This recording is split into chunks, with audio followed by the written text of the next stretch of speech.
अस्सलाम वालेकुम viewers, Rahman Ahmed health care channel की जानिब से खुशामदीद। उम्मीद है आप सब खैरियत से होंगे। अगर आपने अभी तक चैनल को सब्सक्राइब नहीं किया तो कर लें और बेल आइकन को क्लिक करें ताकि हमारी नई आने वाली वीडियो आप तक पर वक्त पहुंच सके। आज हम बात करेंगे फैमिली प्लानिंग के तरीक़ों के बारे में।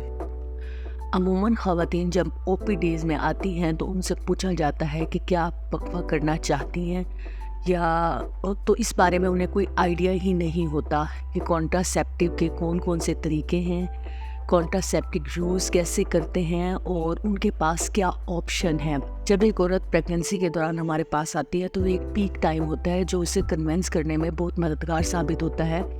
हम उससे पूछते हैं और कन्विंस कर सकते हैं कि इस बच्चे के बाद वो कितना वक्फ़ा करना चाहती है, क्या वो दूसरे बच्चे में कुछ सालों का वक्फ़ा करना चाहती है, तो फिर हम उसे सही तरह से गाइड करते हैं। बच्चे में वक्फ़ा करने के लिए तो हमारी गाइडनेस है, इस पर फोकस होता है और ऑलरेडी बच्चे पैदा करने में, यानी कि उसके पास ऑलरेडी पहले इस बच्चे से पहले कोई बच्चे मौजूद हैं और अब वो मज़ीद अगर बच्चा पैदा नहीं करना चाहती तो फिर हम इसे सही तरह से गाइड करते हैं। हमारे पास दो तरह के तरीके होते हैं, एक होता है परमानेंट मेथड और एक होता है शॉर्ट टाइम इस्तेमाल करने के लिए मेथड, यानी कि हम उसे कुछ ऐसा इस्तेमाल करते हैं और फिर जब हम दोबारा बच्चा पैदा करना चाहते हैं तो फिर उस मेथड को छोड़ देते हैं।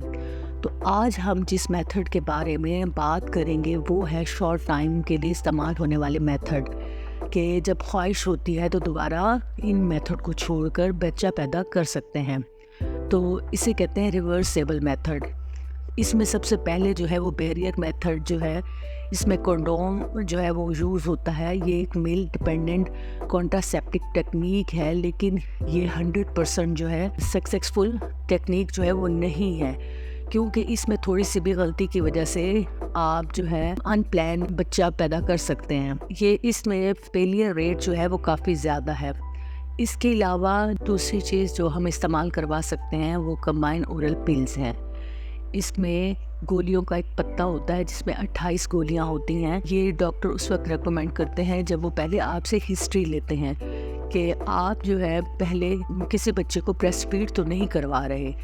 अगर आप बच्चे को ब्रेस्ट फीड करवा रहे होते हैं तो फिर उस सूरत में ये पिल्स इस्तेमाल नहीं होती, बल्कि एक और पिल्स होती हैं जिन्हें मिनी पिल्स प्रोजेस्टेरोन कहा जाता है।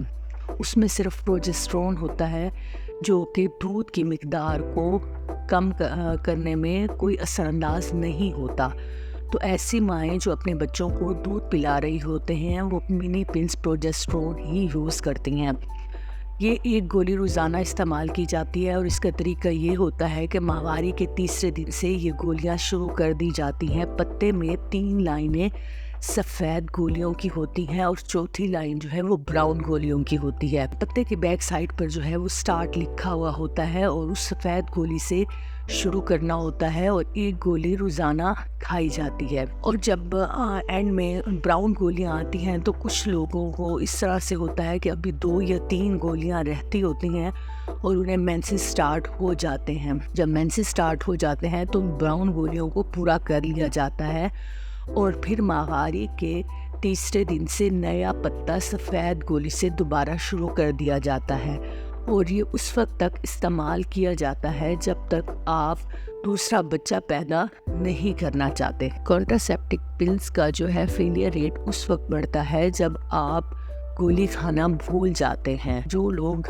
ये गोलियां खाना भूल जाते हैं या उन्हें लगता है कि हम रेगुलरली इस्तेमाल नहीं कर सकेंगे, तो फिर हम उनको इंजेक्शन जो है वो एडवाइस करते हैं, जिसका नाम है डिपो-प्रोवेरा के नाम से वो इंजेक्शन जो है वो अवेलेबल होता है, जो कि डिलीवरी के 21st डे पर लगाया जाता है। मुख्तलिफ़ किस्म के इंजेक्शन हैं जो कि 1 मंथ इंजेक्शन है, 2 मंथ इंजेक्शन है और 3 मंथ इंजेक्शन है। एक तो आपको बार बार याद नहीं करना पड़ता, या डॉक्टर के पास नहीं जाना पड़ता कि आपने रोज़ाना जो है वो पिल्स खानी है। कुछ लोगों को ये मसला होता है कि उन्हें पूरा महीना या कुछ दिन जो है वो धब्बा लगता रहता है या उनको मतली या चक्कर की कैफियत जो है वो होती है। इसके साइड इफ़ेक्ट में सिर्फ यही बात शामिल है। बाकी ये है कि आपको इसमें याद नहीं करना पड़ता कि आपने रोज़ाना गोली खानी है। बस ये तो 1 मंथ के लिए या 2 मंथ के लिए या 3 मंथ के लिए होता है। اور پھر ڈاکٹر جو ہے آپ کو نئی ڈیٹ نئے انجیکشن کی بتا دیتے ہیں جب آپ انجیکشن لگوانے کے لیے جاتے ہیں۔ اس کا طریقہ یہ ہوتا ہے کہ 3 منتھ پورے ہونے سے 1 ہفتہ پہلے آپ کو ڈاکٹر دوبارہ بلا لیتی ہے تاکہ آپ کا پہلے انجیکشن کا اثر ختم ہونے سے پہلے دوسرا انجیکشن جو ہے وہ لگ جائے۔ تیسری چیز جو ریورسیبل میتھڈ میں استعمال ہوتی ہے اسے کہتے ہیں نار پلانٹ، جو کہ بازو میں رکھا جاتا ہے۔ یہ کنٹراسیپشن کا ایک میتھڈ ہے۔ اس میں جو ہے وہ کسی قسم کا کوئی کٹ وغیرہ نہیں لگایا جاتا یا نہ بے ہوشی دی جاتی ہے، بلکہ صرف لوکل جو ہے انجیکشن لگایا جاتا ہے، اور اس کے بعد جسے عام زبان میں لوگ کیپسول بھی کہتے ہیں وہ بازو میں رکھ دیا جاتا ہے۔ یہ 3 سال کے لیے یا 5 سال کے لیے رکھا جاتا ہے۔ اس میں بھی آپ کے لیے یہی فائدہ ہوتا ہے کہ آپ کو بار بار یاد نہیں رکھنا پڑتا کہ آپ نے اب گولی کھانی ہے یا آپ نے اب جو ہے انجیکشن لگوانا ہے، بلکہ یہ ایک لانگ ٹرم میتھڈ ہے جو کہ 3 یا 5 سال کے لیے استعمال ہوتا ہے۔ اس کے علاوہ ہمارے پاس ایک اور کنٹراسیپٹیو ٹیکنیک ہے جو پیشنٹ بار بار ڈاکٹر کے پاس نہیں جانا چاہتے یا انجیکشن نہیں لگوانا چاہتے یا جو پلز استعمال نہیں کر سکتے اور بھول جانے کا خطرہ ہوتا ہے، یا وہ کسی ایسی میڈیکل کنڈیشن کا شکار ہوتے ہیں جس میں دوائی فیملی پلاننگ کی دوائی جو ہے وہ استعمال نہیں کر سکتے، تو ایسی صورت میں انٹرا یوٹرائن ڈیوائس استعمال کروائی جاتی ہے جسے کوپرٹی کہتے ہیں، ملٹی لوڈ کہلاتی ہیں۔ یہ ڈیوائس جو ہے وہ بچے دانی کے اندر رکھی جاتی ہے۔ یہ بھی ایک لانگ ٹرم میتھڈ ہے جو کہ 3-5 سال کے لیے یا 10 سال کے لیے استعمال کروایا جاتا ہے۔ اس دوران جو ہے وہ انوانٹیڈ پریگننسی کا کوئی خطرہ نہیں ہوتا۔ شارٹ ٹائم کنٹراسیپٹیو ڈیوائس جو ہیں وہ پاپولیشن کو کنٹرول کرنے کے لیے نہ صرف ضروری ہیں بلکہ ماں اور بچے کی صحت کے لیے ضروری ہیں۔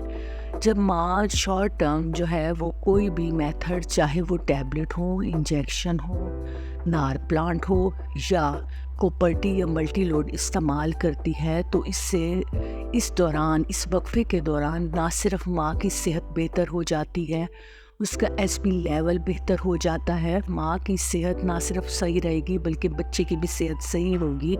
جب ماں شارٹ ٹرم جو ہے کوئی بھی میتھڈ یوز کرے گی فیملی پلاننگ کے لیے، تو اس دوران اس کے اندر جو بھی کمی ہے، چاہے غذائی کمی ہے، چاہے اس کی ایچ بی کم ہے، اس کا وہ لیول بہتر ہوگا۔ اس کے ساتھ ساتھ وہ اپنے بچے کی بھی اچھی طرح سے پرورش کر پائے گی۔ تو اس لیے ماں اور بچے کی صحت کے لیے اور پاپولیشن کو کنٹرول کرنے کے لیے فیملی میتھڈ جو ہیں ان کو استعمال کرنا بہت ضروری ہے۔ امید ہے آج کی ویڈیو آپ کو پسند آئی ہوگی۔ اگر آپ نے ابھی تک چینل کو سبسکرائب نہیں کیا تو کر لیں اور بیل آئیکن کو کلک کریں تاکہ ہمارے نئے آنے والی ویڈیو آپ تک بر وقت پہنچ سکیں۔ آپ کا بہت شکریہ۔